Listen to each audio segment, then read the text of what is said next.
Have you ever said yes when you wanted to say no? Have you ever changed your opinion because you were afraid someone might dislike you?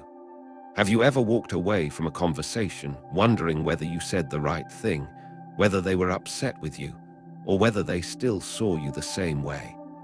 If you have, you are not alone. Most of us were never taught how much of our lives can be shaped by the simple desire to be accepted. Welcome to Inner Depth Studio.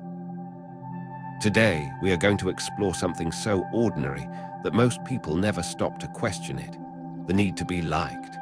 We seek approval in subtle ways. We soften our opinions, hide our discomfort, apologize when we have done nothing wrong, agree when we actually disagree, and sometimes make decisions that look like our own while quietly being shaped by what other people might think. We tell ourselves that we are simply being kind, understanding, flexible, or easy to be. But sometimes, beneath that kindness, there is something else happening. We are trying to protect ourselves from rejection, and the strange thing is that the more desperately we try to remain acceptable to everyone around us, the further we can drift from ourselves. We begin adjusting one part of our personality for one person, another part for someone else, until eventually we are surrounded by people who like the version of us we created for them, while we are left wondering whether anyone truly knows who we are. This is the hidden cost of being liked. It is not that being liked is wrong. Human beings need connection. We need belonging. We need relationships, trust, affection, and recognition. The problem begins when acceptance becomes more important than authenticity, when keeping someone comfortable becomes more important than being honest, and when avoiding disappointment becomes more important than living according to our own values. Because there comes a point when pleasing everyone stops being kindness and becomes self-abandonment. And perhaps the most difficult question is not, why do I care what people think? Perhaps the deeper question is, who would I become if I stopped living my life according to the fear of what they might think? That is where our journey begins. Chapter 1: The Need to be Liked. There is something almost everyone learns early in life. Being accepted feels good. A child tells a joke and everyone laughs. A teacher praises an answer. A parent smiles with approval, or a group of friends makes room for someone who was standing alone. These moments may seem ordinary, but they teach us something powerful. We learn that the reactions of other people can make us feel safe, valuable, and connected. A disappointed expression, being ignored, being excluded, or simply sensing that someone is no longer pleased with us can create an uncomfortable feeling that we desperately want to escape.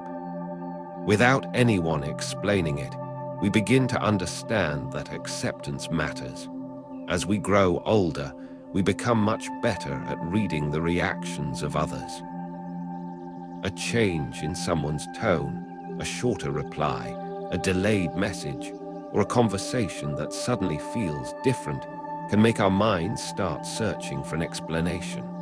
We ask ourselves what happened, whether we did something wrong, and whether we should do something to fix it. Most of the time, this happens automatically. We are not consciously monitoring everyone around us. Our minds simply learn that belonging matters, and so they remain sensitive to signs that we might be losing it. There is nothing strange about wanting people to like us. Human beings are social creatures. We need connection, trust, cooperation, and belonging. The problem begins when wanting approval slowly turns into needing it. There is a difference between wanting people to accept you and feeling that you must remain acceptable at all costs. When approval becomes something you need to protect, your behavior begins to change. You may become more agreeable than you really are. You may hide opinions that could create disagreement. You may apologize even when you have done nothing wrong. You may say yes when you desperately want to say no. And sometimes, You may tolerate things that hurt you simply because confronting them could make someone unhappy with you. At first, this can look like kindness. You tell yourself that you are simply being considerate. You do not want unnecessary conflict. You want people to feel comfortable around you. You want to be understanding, flexible, and easy to deal with. And there is nothing wrong with being those things. But there is a point where kindness stops being freely chosen and becomes a strategy for avoiding rejection. Imagine someone who has always been known as the person who says yes. Everyone knows they can be counted on. Friends ask for favors, co-workers ask for help, family members expect them to adjust their plans, and they rarely complain. People call them generous. They call them dependable. They say that they are easy to be around, but privately, that person may be exhausted. They may become frustrated by how much everyone expects from them, yet still struggle to say no. Eventually, resentment appears. And the strange part is that they may blame other people for expecting too much, even though they have spent years teaching everyone that they will almost always agree. This is one of the hidden costs of people-pleasing. You can become angry at people for crossing boundaries that you never clearly communicated. That does not mean others are always innocent. Some people will take advantage of kindness when they discover that you have difficulty refusing them. But before blaming everyone around you, it is worth asking a harder question. How often have you abandoned your own boundaries simply to keep someone else comfortable? Because every time you choose someone else's approval over your own truth, you send yourself a message. You teach yourself that your needs are negotiable, that your discomfort matters less, and that keeping other people happy is more important than remaining honest with yourself. One decision may seem insignificant, but repeated decisions create a pattern. Eventually, you can become so good at understanding what everyone else wants that you lose touch with what you want. You know what your partner prefers. You know what your family expects. You know what your friends think. You know which version of yourself receives the most approval. But when someone asks, "What do you actually want?" you may hesitate. Not because you have no desires, but because you have spent so much time adjusting yourself to other people that your own voice has become difficult to hear. This is why people-pleasing is not simply about being too nice. At its deepest level, it is about identity. There is a difference between adapting your behavior and abandoning yourself. Adaptation says, I can behave differently in different situations while still knowing who I am. People-pleasing says, I need to become whatever this person wants me to be. And once you understand that difference, you begin to notice something important. The moments when you are most afraid of disappointing someone may actually be the moments that reveal how much their approval has begun to control you. You may rehearse conversations before having them. You may rewrite messages because you are afraid they sound wrong. You may wonder whether someone is upset simply because their reply was shorter than usual. You may spend hours thinking about what another person might think of you, even when there is no evidence that they are thinking about you at all. Most people are far more focused on their own lives than we realize. They are thinking about their own problems, their own insecurities, their own relationships, and their own mistakes. Yet when we fear rejection, our minds can create an invisible audience around us. We begin living as though we are constantly being watched and evaluated. And that is exhausting. The goal, however, is not to stop caring about people. It is not to become cold, selfish, or indifferent. It is simply to understand that another person's disappointment does not automatically mean you have done something wrong. Someone can disagree with you and still respect you. Someone can dislike your decision and you can still make it. Someone can misunderstand you and you can still remain honest with yourself. Because eventually, every person reaches a moment when they must choose between being accepted and being authentic. You cannot make everyone happy. You cannot control everyone's opinion. And you cannot build an authentic life while constantly asking other people for permission to live it. The first step is simply noticing the moments when you say yes without meaning yes, when you apologize without doing anything wrong, and when you change yourself because you are afraid someone might leave. Those moments are telling you something. They are showing you where your fear of rejection still has power. And once you can see that pattern, you can finally begin to change it. Chapter 2: The Hidden Price of Saying Yes. There is a particular kind of exhaustion that comes from constantly being available to everyone except yourself. It does not always arrive as a dramatic breakdown. Sometimes it appears quietly, in the form of a small frustration you cannot explain, a favor you agreed to even though you did not have the time, a conversation where you smiled even though you were uncomfortable. You say yes, and for a moment everything feels easier. Nobody is disappointed. Nobody is upset. There is no awkward conversation and no uncomfortable silence. But later, when you are alone, you may find yourself thinking, "Why did I agree to this again?" The answer is often simple. Saying yes protected you from a feeling you were more afraid of than the inconvenience itself. For many people, that feeling is guilt. The moment they consider saying no, they imagine the other person. Will they think I'm selfish? Will they be disappointed? Will they stop asking me for help? Will they think I have changed? These questions can appear so quickly that the decision seems to make itself. Yes feels safe. No feels dangerous. And so you agree before you have even considered what you actually want. But there is something important to understand about this pattern. Every time you say yes simply to avoid guilt, you may be teaching yourself that guilt is something you must obey. You begin treating discomfort as a warning sign instead of recognizing it as a normal part of setting boundaries. The truth is that saying no can feel uncomfortable even when it is completely reasonable. You can make the right decision and still feel guilty about it. You can disappoint someone and still have done nothing wrong. This is where many people become trapped. They believe that if saying no makes them feel bad, then saying no must be wrong. But emotions do not always tell us what is right. Sometimes they simply tell us that we are doing something unfamiliar. If you have spent years making yourself available to everyone, protecting your own time may initially feel selfish.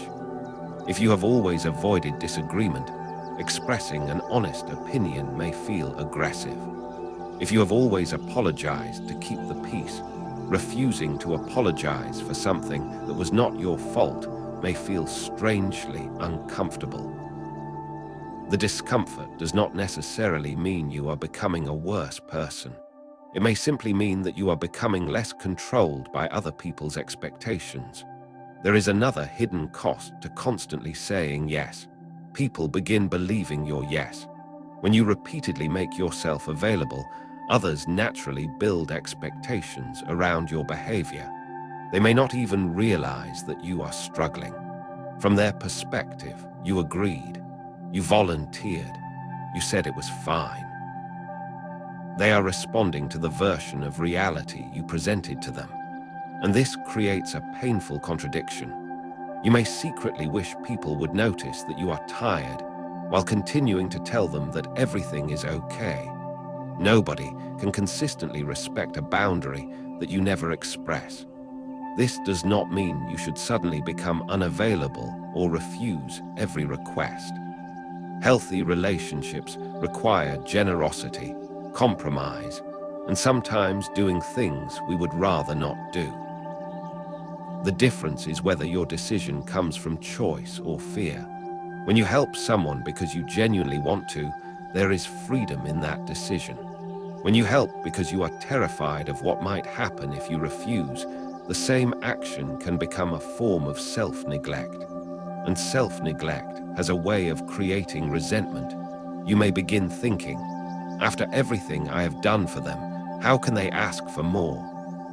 But resentment often contains an uncomfortable truth. Sometimes we are not angry because people ask too much. We are angry because we kept saying yes when we wanted to say no. That realization can be difficult because it means taking responsibility for our own boundaries. It is easier to believe that other people should somehow know what we need.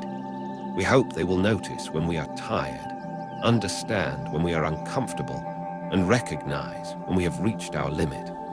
But people cannot reliably read boundaries that remain. If you never communicate where your limit is, someone may unknowingly continue walking past it. This is why a healthy boundary does not require a long explanation. Sometimes, I can't do that is enough. Sometimes, I don't have the time is enough. Sometimes, that doesn't work for me is enough. You do not need to build a courtroom case for every decision you make. You do not need to convince everyone that your boundary is reasonable before you are allowed to have one. The moment you understand that, something changes. You stop treating your own needs as a debate that requires permission from other people. Of course, some people will not like your boundaries. That is inevitable. The person who benefited from your lack of boundaries may be the first person to complain when you finally establish them. They may call you selfish. They may say that you have changed. They may remind you of all the times you helped them before. And this is where you have to be careful. Their disappointment does not automatically mean your boundary is wrong. Sometimes, people are not angry because you have become cruel. They are angry because you have become less convenient. There is a difference. A person who genuinely respects you may be disappointed by your decision and still accept it. A person who only valued your constant availability may react very differently. Learning to recognize that difference is part of growing up emotionally, because your time has value, your energy has value, your attention has value, and your life cannot be endlessly divided among everyone who wants a piece of it. The goal is not to stop giving. The goal is to give without disappearing in the process, to help without feeling obligated to rescue everyone, to care without carrying responsibilities that do not belong to you, to say yes when you mean yes, and to say no when you mean no. At first, this may feel uncomfortable. You may hear your own voice saying no and immediately feel the urge to explain, apologize, or take the decision back. Resist that urge. Let the silence exist. Let the other person have their reaction. You do not need to rush in and remove their disappointment simply because you can feel it. This may be one of the most important lessons in learning self-respect. You are allowed to let other people feel disappointed.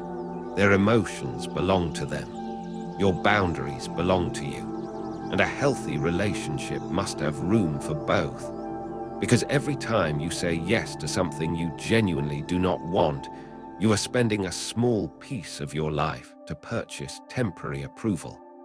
And the more often you make that trade, the more expensive approval becomes.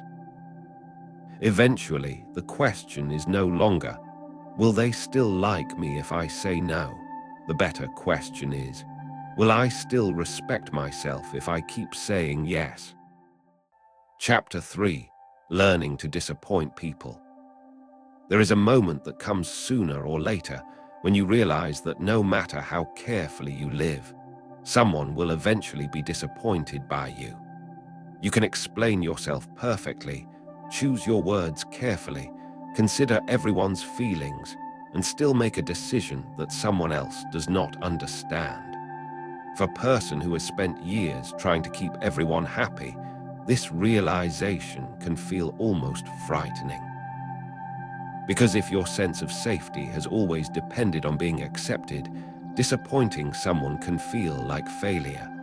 But the truth is that disappointment is not always a sign that you have done something wrong. Sometimes, it is simply the natural consequence of having your own life, your own priorities, and your own boundaries.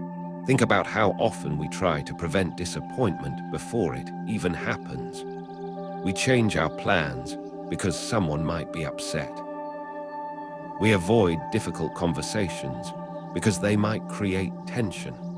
We keep quiet about what we really think because someone might disagree. We stay in situations that no longer feel right because leaving would hurt someone. We convince ourselves that we are protecting other people's feelings, when sometimes we are actually protecting ourselves from the discomfort of watching someone react negatively to our choices. This is where learning to disappoint people becomes an important part of becoming emotionally independent. Emotional independence does not mean that you stop caring about other people's feelings. It means that you can care about someone's feelings without automatically taking responsibility for them. You can understand that someone is disappointed without believing that you must immediately fix their disappointment. You can listen to their frustration without surrendering your decision simply because their reaction makes you uncomfortable. That distinction is incredibly powerful. When someone is upset with you, your first instinct may be to explain more. You tell them why you made the decision.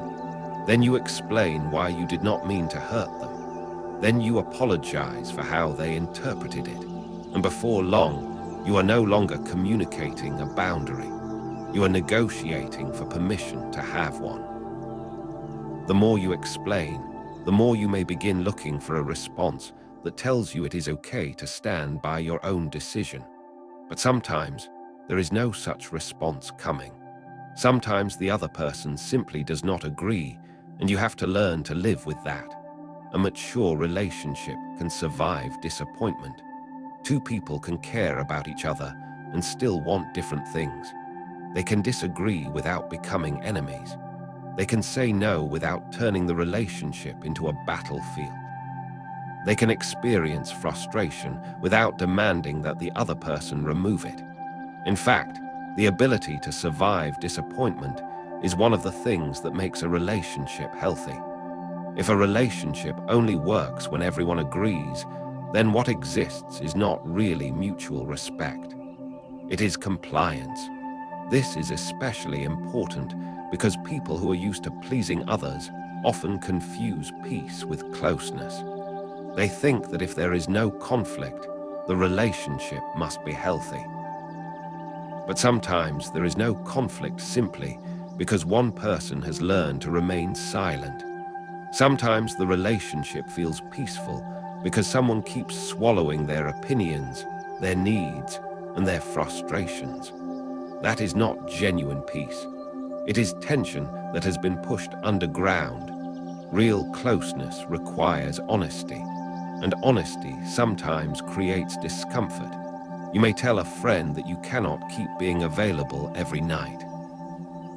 You may tell your family that you have made a decision they do not agree with. You may tell a partner that something they are doing is hurting you. You may leave a situation that everyone around you believes you should stay in. None of these actions automatically make you selfish. They simply mean that you are allowing your own reality to exist alongside someone else's. Of course, there is a difference between having boundaries and using boundaries as an excuse to mistreat people. Self-respect does not mean doing whatever you want without considering consequences. It means taking responsibility for your choices while refusing to make your entire identity dependent on other people's approval. You can be respectful and still be firm. You can be kind and still say no. You can apologize when you genuinely make a mistake without apologizing simply because someone disliked your decision. And this is where guilt becomes interesting. Guilt often appears when we do something that conflicts with the image we have created of ourselves. If you have always been the person who helps everyone, saying no can make you feel like you have suddenly become selfish. But feeling selfish and being selfish are not the same thing.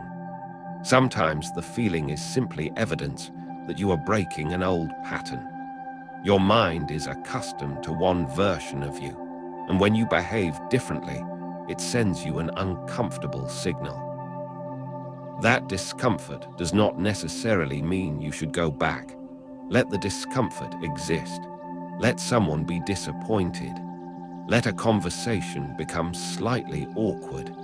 Let someone misunderstand you for a while. You do not have to immediately repair every uncomfortable emotion that appears around you. This may feel cruel at first, especially if you are naturally empathetic. But there is something deeply freeing about realizing that other adults are capable of experiencing disappointment without you rescuing them from it. Their feelings can exist without becoming your emergency. Their opinion can exist without becoming your command. Their misunderstanding can exist without forcing you to abandon your truth. And sometimes, disappointing someone is actually a form of honesty. When you say yes to something you do not want, you may believe you are being kind, but you are also creating an expectation that cannot be sustained. Eventually, the hidden resentment becomes heavier than the original discomfort of saying no. A clear no may create a moment of disappointment, but a dishonest yes can create months of frustration. The goal, then, is not to become someone who never disappoints anyone. That person does not exist. The goal is to become someone who can disappoint others without losing themselves, because there will always be people who prefer the version of you that never says no. There will always be people who liked you more when you were easier to control, easier to convince, and easier to accommodate. When you begin changing, some of them may say that you are different now. Maybe you are. Maybe that is the point. Growth often looks like becoming less convenient to people who benefited from your lack of boundaries. It can look like speaking more honestly, protecting your time, questioning expectations, and making decisions without asking everyone around you for approval. And perhaps the most important thing to remember is this: you do not need to become disliked in order to become authentic. You do not need to reject everyone else's opinions. You simply need to stop treating their opinions as the final authority over your life. Some people will understand you, some will not. Some will stay, some will leave, some will be disappointed, and you will survive all of it. Because self-respect begins when you realize that being a good person does not require being agreeable all the time. Sometimes the most honest thing you can say is no. Sometimes the healthiest decision will make someone unhappy. And sometimes the person you disappoint is the person you have been neglecting for years, yourself.